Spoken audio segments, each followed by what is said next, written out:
We have with us in the studio Mr. Narayana Murthy.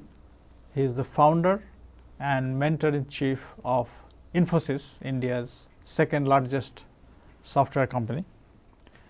Infosys was founded in 1981 with a capital of $250, and today Infosys market capitalization is about $22 billion. So, Mr. Murthy, welcome.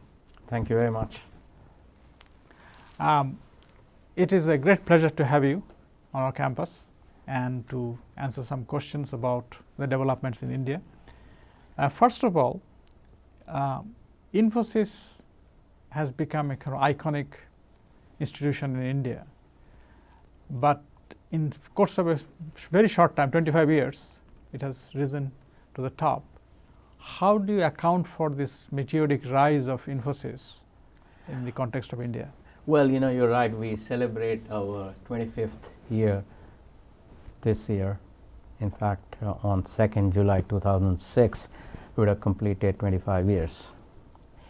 First of all, I must say God has been very kind to us because, as Louis Pasteur said, when God is shy to announce His presence, He comes in the form of chance.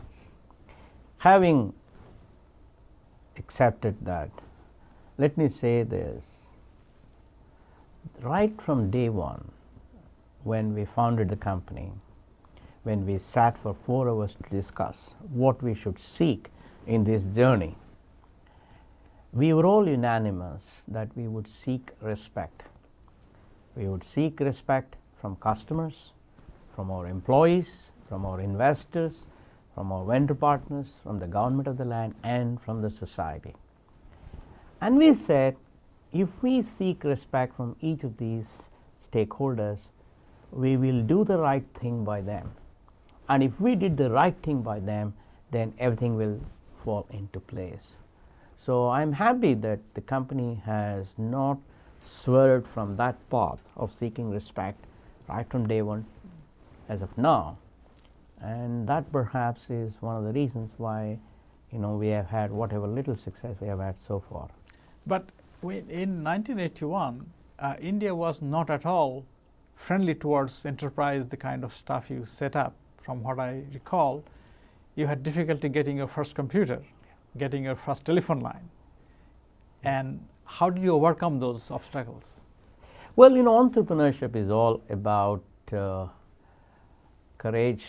It is about thinking of a powerful idea and then converting it into wealth. When we founded the company in 1981, we had tremendous friction to business. But there were 2 important paradigm changes that were taking place at that time. First was, of course, the PC revolution. Microsoft had been started in 1976. Mini computers and super mini computers had come into existence. Borland was about to announce the first sub-$100 software. In other words, we realized that the power of software would be unleashed in the years to come, and number 2, that software would become more and more demanded because the costs were going down and people were realizing the power of software. That was the first paradigm. The second is the paradigm of globalization.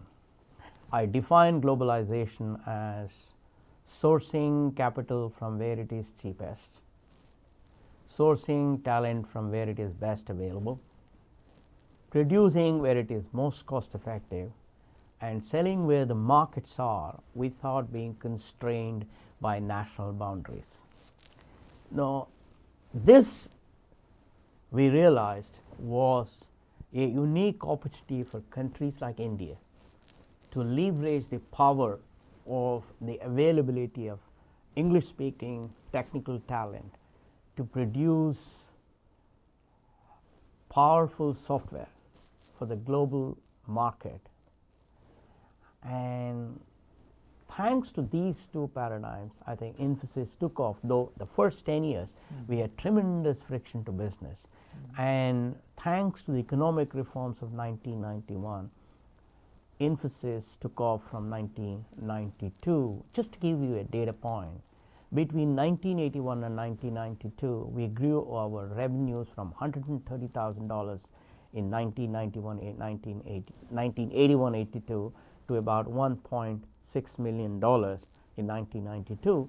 But between 1992 and 2006, we went from $1.6 million to $2.15 billion.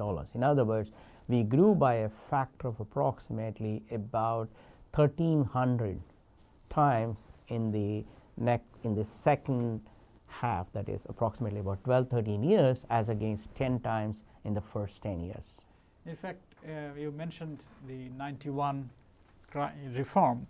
91 crisis, in March 91, India was left with a total foreign reserve of $1.2 billion, which is worth 2 weeks of import. Yes. And that's exactly the amount I think you are worth of today, yourself, according to Forbes magazine. So it shows the kind of the journey you have made in this 25 years. Now the question is, apart from the availability of Indian technical talent, and apart from the existence of market, you needed something to link the market to the Indian technical talent. And from what I recall, you initially took your engineers to the client site as what is called as body shopping. And that kind of model changed with the arrival of satellite and then fiber optic. Is that right? Well, you're right, because in the beginning, we had no access to data communication lines. It took us a year to get a telephone line. It would take us 2 years and about 25 visits to Delhi to get a license to import a computer worth $50,000. In other words, everything was stacked against us. So we realized that if we want to have a going business, then it is best if the talented teams from Infosys went actually to customer offices, produced the software there for them, installed it and supported them, rather than doing it from India. But I must say that all of that changed in a dramatic manner with the economic reforms of 1991, because Dr. Manmohan Singh did, at that time he was the finance minister, now the prime minister. He did a few things which are remarkable. One, he removed licensing, which meant that we did not have to go to Delhi and wait in the corridors to import anything. Today, government is not the bottleneck. It's just that we have to finalize what we want to buy, and we buy it quickly. Second, he introduced current account convertibility. Till 1991, we couldn't set up offices abroad. We couldn't travel easily. We couldn't hire consultants in quality, brand equity, etc. from abroad, etc. All of that got changed when he introduced current account convertibility. Third, he abolished the office of the controller of capital issues. This is an officer who determined at what price we would have our IPO. And this officer had no idea of capital markets. And he would rarely allow you to list your stock at anything better than your par value, which meant there was very little incentive for entrepreneurs to list, because then you would give away so much of equity and raise so little funds.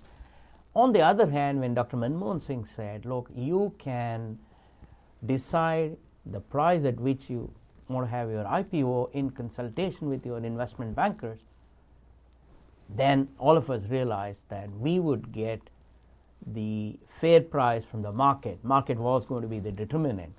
And that was another important thing he did to encourage entrepreneurship. And finally, he allowed 100% equity for multinationals. Now, IBM and Coca-Cola had walked out of India in 1977, and when he allowed these companies to have 100% equity, then what happened was we had tremendous competition in India, not so much for the market because market hardly existed, but for talent. And because there was tremendous competition for talent in India, and these multinationals had, had great name, great prestige, lot of money, etc., we had to fight for talent in competition with these great multinationals. And that exactly is what made Indian companies stronger, because that's when we realized that we have to create good infrastructure, we have to give good salaries, we have to give good work environment if we want to attract good people. I would say these are the 4 things that it did. Now, since India has now become kind of leader of outsourcing in the world, but what are the challenges you see India faces in maintaining its leadership? Well, there are many, many challenges. First, we have to move up the value chain, which means we have to enhance our per capita revenue productivity. I always say that just as the per capita GDP is a good index of the development of a nation, per capita revenue productivity is a good index of the growth of a corporation. So we have to enhance our per capita revenue productivity. To do that, we have to become more and more relevant to our customers' business, and we have to have greater and greater impact on that, which means we have to learn to provide more and more end-to-end business solutions, leveraging technology. That's one. In other words, we have to do more of consulting, we have to do more of systems integration, etc. Second, we have to handle scalability. Scalability in terms of number of customers, scalability in terms of number of employees, scalability in terms of physical infrastructure, technological infrastructure, etc., etc. For example, today we have about 52,000 employees. We have about 55,000 node network. We have to train about 20,000 people in a year. We have recruited 300 people from the colleges in the US. Now we are taking them to Mysore for a 9-month-long training program. This is the first time in the history of India that a set of 300 employees who will work in the United States are going to India for a training of 9 months. So these are all, the scalability is another challenge. Third, I think ability to work in multicultural teams is another important challenge. Fourth, I would say that we need to create better infrastructure in the cities, because that's where all our operations are. Fifth, I would say we have to enhance our brand equity, because we have to get to more and more hundreds of millions of dollars of projects, more and more, maybe $1 billion of outsourcing projects, etc., etc. Because so far India's Infosys kind of is somewhat apart, but a lot of other IT enabled companies are using basically cheap labor, educated cheap labor to leverage India. Is that something sustainable? I have a slightly different view on that. At the end of the day, business is all about bringing better value for money. As economists say, price is what you pay, value is what you get, right?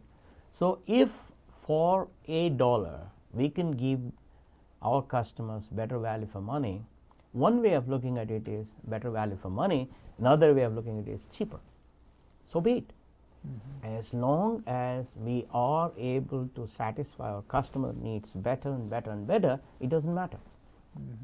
So I don't look at it as providing things cheap, I look at it as providing better value for money.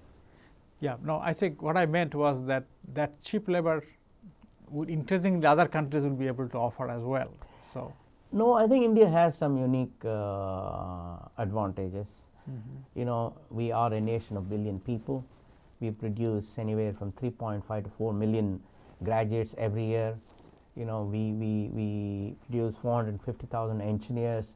We produce about 300,000 masters in computer applications graduates, and all of that is getting enhanced year after year after year. And at the end of the day, let's remember, if we have to solve the problem of poverty in India, the only way we can do is by creating more and more jobs. And if you want to create more and more jobs with good disposable income, then you need to expand in sectors like this. So, But there again, I think the population of India, vast majority are in the villages. sure. And so, and education is still very poor. In fact, Sure. India is still Sure. 40% Sure. Illiterate. Sure. So what do you see, looking beyond your own IT domain, for India as a whole, what do you think should be India's strategy for? Well, I believe that we have to do more of many things. We have to expand the software industry because there is considerable opportunity in the global market. Second, we have to focus on low-tech manufacturing because that's how we can create large number of jobs for the masses of India who are semi-literate or in some cases illiterate. So we have to focus on low-tech manufacturing too and create perhaps anywhere from 10 to 15 million jobs a year for the next 10 years. And that cannot be done by the software industry alone. It has to be done perforce by focusing on low-tech manufacturing. Your company has moved to China. Yeah. What's happening with China? What are you doing there?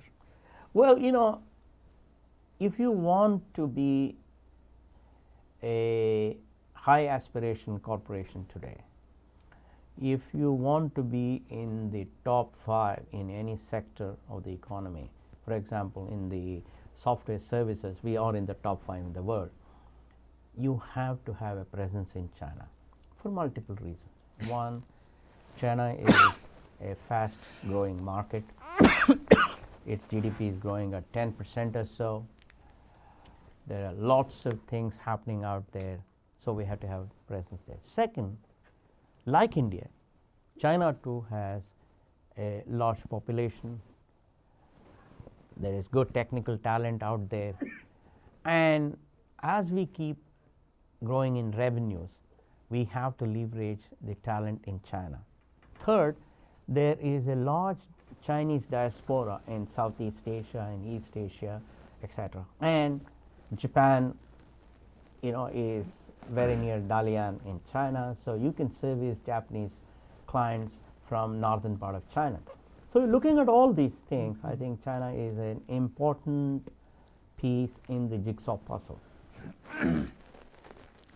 The rapid growth of outsourcing is very good news for a country like India or China. Sure.